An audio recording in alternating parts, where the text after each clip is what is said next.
নমস্কার বন্ধুরা, ভক্তি দর্শন চ্যানেলের নতুন পর্বে আপনাদের অনেক অনেক স্বাগত। আপনারা কেমন আছেন? আশা করি আপনারা ভালো ও সুস্থ আছেন। বন্ধুরা, সামনেই আসতে চলেছে নীলষষ্ঠী।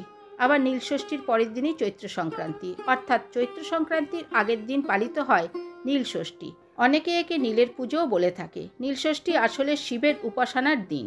সারাদিন উপবাস থেকে সন্তানের মঙ্গল কামনায় এদিন মা ষষ্ঠী ও মহাদেবকে পুজো অর্পণ করে থাকেন বাংলার বহু মায়েরা। এই দিন বিশেষভাবে অভিষেক করা হয় ভগবান শিবের, আর এটাই বাংলা বছরের শেষ ষষ্ঠী।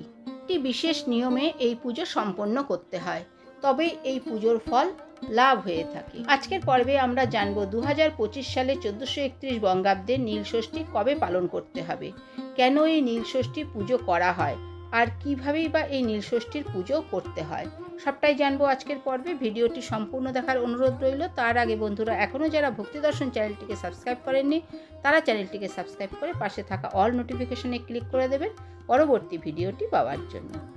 বন্ধুরা, নীল পুজো অর্থাৎ ভগবান শিবের পুজো, কারণ আপনারা সকলেই জানেন ভগবান শিবের আরেক নাম নীলকণ্ঠ। সমুদ্র মন্থনের সময় নীল রঙের তীব্র গরল পান করে তিনি হয়েছিলেন নীলকণ্ঠ। তাই নীল পুজো আসলে ভগবান শিবের পুজো। আর মা ষষ্ঠী হলো মা দুর্গার আরেক রূপ। তিনি সন্তান অধিষ্ঠাত্রী, সন্তানদাত্রী এবং রক্ষাকর্ত্রী দেবী। তাই নীলষষ্ঠীর পুজো আসলে ভগবান শিব এবং মা দুর্গার পুজো। আর এই পুজো করা হয়ে থাকে মূলত সন্তানের মঙ্গল কামনায় ও পরিবারের কল্যাণের উদ্দেশ্যে এবং নিঃসন্তান দম্পতির সন্তান কামনার উদ্দেশ্যে। শাস্ত্রমতে যদি কোনো গৃহিণী এই পুজো নিষ্ঠা ও ভক্তি সহকারে করে থাকেন, তাহলে যে উদ্দেশ্য নিয়ে তিনি পুজো করছেন তা সফল হবেই হবে। এই পুজোর চল বাড়ির গৃহিণীদের মধ্যে থাকলেও অবিবাহিত মহিলারা এবং পুরুষেরাও যে কেউ এই পুজো করতে পারেন। কিন্তু এই পুজো একটি বিশেষ নিয়মে করা উচিত এবং পুজোর উপকরণ হিসেবেও কিছু বিশেষ দ্রব্য প্রয়োজন হয়। 2025 সালে 1431 বঙ্গাব্দের এই নীলষষ্ঠী পুজো পালন করতে হবে আগামী 13 এপ্রিল 2025 বাংলার 30শে চৈত্র রবিবার। এই দিন সারাদিন নীল পুজোর সময় থাকলেও এই পুজোর সবথেকে উপযুক্ত সময় হলো সন্ধেবেলা। তাই এই বছর যদি নীল পুজো করতে চান তাহলে 13 এপ্রিল রবিবার সন্ধে 5:53 পর এই পুজো সম্পন্ন করুন। এবার জানবো নীলষষ্ঠীর ব্রত কিভাবে পালন করবেন। আপনি শিব মন্দিরে গিয়ে এই ব্রত পালন করতে পারেন। যদি শিব মন্দিরে যাওয়া সম্ভব না হয়, সেক্ষেত্রে নিজের বাড়িতে বসে এই ব্রত পালন করতে পারেন। যারা এই নীলষষ্ঠী ব্রত পালন করবেন তারা ব্রতের আগের দিন অবশ্যই নিরামিষ আহার গ্রহণ করবেন।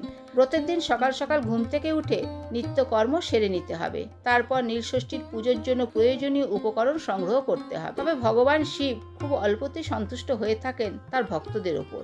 তাই যতটুকু পারবেন সেইটুকুই নিষ্ঠা ও ভক্তি সহকারে ভগবান শিবকে নিবেদন করবেন। এই পুজোয় যে উপকরণগুলি অবশ্যই প্রয়োজন সেগুলি হলো ফুল, বেলপাতা এবং ফল। ফুলের মধ্যে ভগবান শিবের সবচেয়ে পছন্দের ফুলগুলি হলো আকন্দ, কলকে, নীলকণ্ঠ, অপরাজিতা, ধুত্রা এবং চাপা। আর মা ষষ্ঠীর উদ্দেশ্যে পারলে একটি লাল ফুল সংগ্রহ করবেন। এর সাথে সংগ্রহ করতে হবে 5 রকমের ফল। এর মধ্যে বেল ও বোটাযুক্ত কাঁচা আম যেন অবশ্যই থাকে, এবং এর সাথে যেটা বিশেষভাবে প্রয়োজনীয় সেটা হলো বেলপাতা। বেলপাতা না হলে ভগবান শিবের পুজো অসম্পূর্ণ থেকে যায়। এর সাথে প্রয়োজন পঞ্চামৃত, অর্থাৎ দুধ, দই, ঘি, মধু এবং চিনি মিশ্রিত করে পঞ্চামৃত তৈরি করতে হয়। এর পাশাপাশি গঙ্গা জল, অখণ্ড আতপ চাল, সাদা চন্দন ও দুব্বা প্রয়োজন। মা ষষ্ঠীর জন্য নেবেন একটি সিঁদুর ও আলতা। এছাড়া ধূপ, দীপ ও আপনার সাধ্যমতন নৈবেদ্য নিতে হবে। সারাদিন উপবাস থাকার পর সন্ধ্যায় পুজো করতে হবে। যদি সারাদিন নির্জলা উপোস না থাকতে পারেন তাহলে ভগবানের কাছে ক্ষমা চেয়ে নিয়ে আপনি ডাবের জল, দুধ, ফল খেয়ে উপবাস করতে পারেন। ওম নমঃ শিবায় মন্ত্রে আপনি সব দ্রব্যগুলি ভগবান শিবকে নিবেদন করবেন। তারপর মা ষষ্ঠীর উদ্দেশ্যে একটি লাল ফুল ও আলতা সিঁদুরটি নিবেদন করবেন। পুজো শেষে যে উদ্দেশ্যে আপনি এই ব্রত রেখেছেন তার জন্য প্রার্থনা করবেন। প্রার্থনার পর সম্ভব হলে মহামৃত্যুঞ্জয় মন্ত্রটি 108 বার জপ করবেন। কিন্তু পুজো শেষে ওম নমঃ শিবায় মন্ত্রটি কিন্তু 108 বার জপ করতে হবে।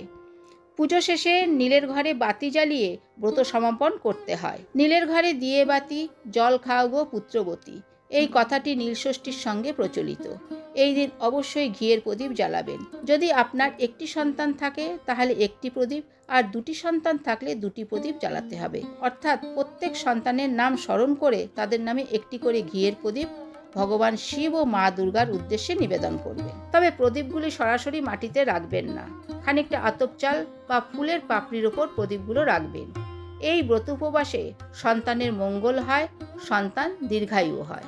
তো বন্ধুরা, আজকের ভিডিওটি এই পর্যন্তই। আশা করছি ভিডিওটি থেকে আপনারা অনেক উপকৃত হবেন। ভিডিওটি ভালো লাগলে ভক্তি দর্শন চ্যানেলটিকে সাবস্ক্রাইব করে সঙ্গে থাকবেন। ভালো থাকবেন, সুস্থ থাকবেন। ধন্যবাদ।